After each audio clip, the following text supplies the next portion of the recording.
Alright, y'all, so today I want to give you my quick thoughts on some recent news that came out in the past few days and just kind of give you my quick 2 cents on it, so to speak. Because, like I said, Comic Con's been going on lately and there's just been a lot of news happening.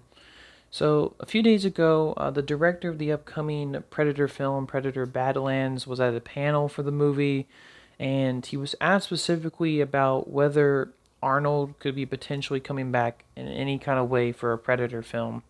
Now, they kind of recently released that Hulu animated film for Predator, and they had like an extended epilogue, which featured Arnold being like put in like comatose, revealing that, he could be potentially used for a future Predator related project.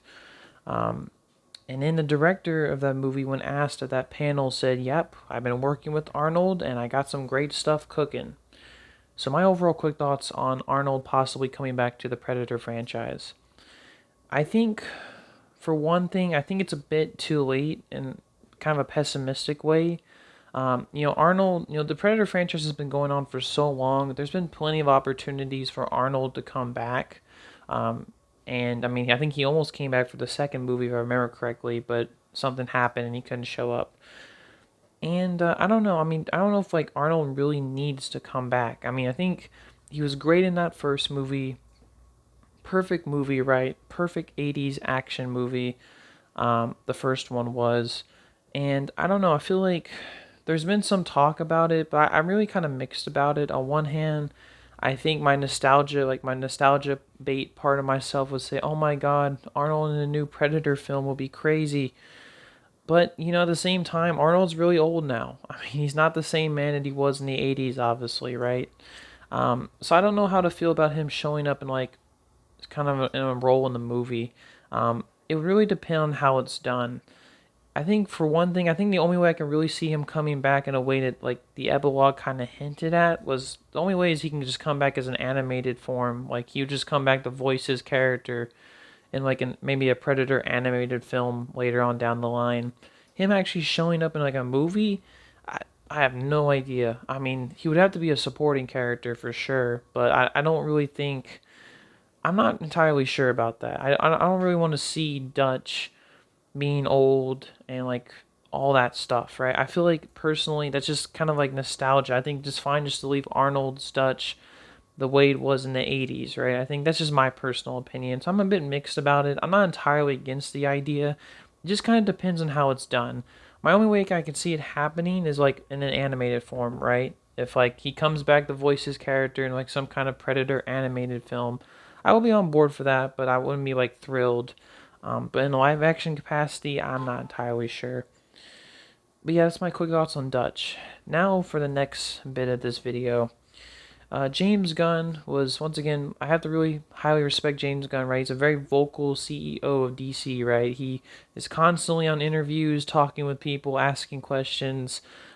Very vocal guy.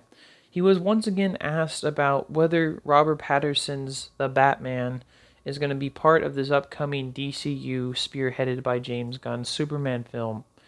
And he blatantly said, no, that's not going to happen. He's been asked this question a variety of times. I just never actually covered it, but I kind of wanted to cover it and give you my quick thoughts here. But he was blatantly asked by the reporter, is Robert Pattinson's Batman ever going to be in the DCU? Which he just blatantly said, no, we're making our own Batman. So that really just kind of put to bed all those rumors and wants on the internet. I know there's been a lot of like vocal support for the idea, and on logistics it makes some sense. Robert Pattinson's Batman came out right before Gunn was announced as CEO. The film did really well commercially. I think it made like 700 million, and then they did a spin-off series, The Penguin, which was surprisingly really good, even better than the Batman. So, like I said, both like there's only been two projects, but they've all been really solid and good projects. And I feel like to a certain degree, I wouldn't mind seeing Robert Pattinson's Batman. There could be a way it could be put into the DCU, maybe, but I don't really see it anymore how James Gunn has already set it up, because the way Gunn's Superman film is set up is that this is a world where superhumans have been around for a long time. that would have to mean Batman would have been around a long time, most likely.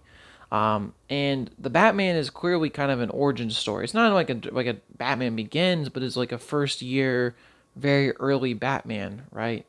And that just wouldn't really connect and gel with a world that's already been super established with superheroes and superhumans and such. So I think maybe maybe in the preliminary before Gun Superman came out, there could have been a door and a window open, so to speak, for this version of Batman to join the DCU. But as it stands, I think the way it's set up now, it's really impossible. I don't think Robert Pattinson's Batman is going to be able to integrate with Gunn's DCU. And I'm honestly, while it's kind of weird, we're going to have two ongoing Batman films. Like, that's going to be kind of strange because it's like, I'm not sure that's going to confuse general audiences. Maybe it will, maybe it won't. It kind of depends on how it's done. Definitely don't release the films the same year. That would definitely confuse everybody. But I'm still regardless excited for the Batman Part 2 coming from Matt Reeves. I really like the first one. And while, yeah, it's taken a really long time to get anything done with it, I'm still looking forward to it. And there's been some real progress made lately. And Gunn's comments, my thoughts, I'm fine with him not being in the DCU. I think, number one, it doesn't make too much sense in his version of the Batman because that's clearly more of an origin for that character. And the world they establish is much more realistic and gritty.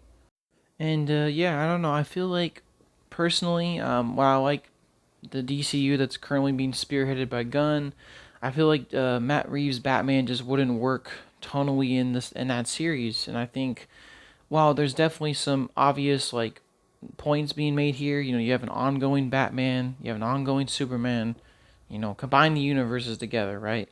It's just the way it was set up. I don't think makes any sense. So overall, I kind of support Gunn's decision, not having Matt Reeves' Batman be involved in the DCU, and just Gunn making his own Batman, which I'm personally fine with. I think his Batman is definitely going to be more interesting in a lot of ways. He's gone on record saying he doesn't want like a campy, goofy Batman, which is the right decision. Even though I feel like personally, I would like to see something light, like more of a light-hearted affair. Maybe something akin to like Gunn's Superman in a lot of ways for a Batman film, but that's just my personal opinion on it. But overall, just kind of want to make this very quick video. Overall, my thoughts on Dutch potentially coming back to Predator, or I mean Arnold coming back to Predator, and Gunn's comments on Matt Reeves' Batman joining the DCU, which was, nope, it's not happening. Alright, y'all have a nice day. Peace.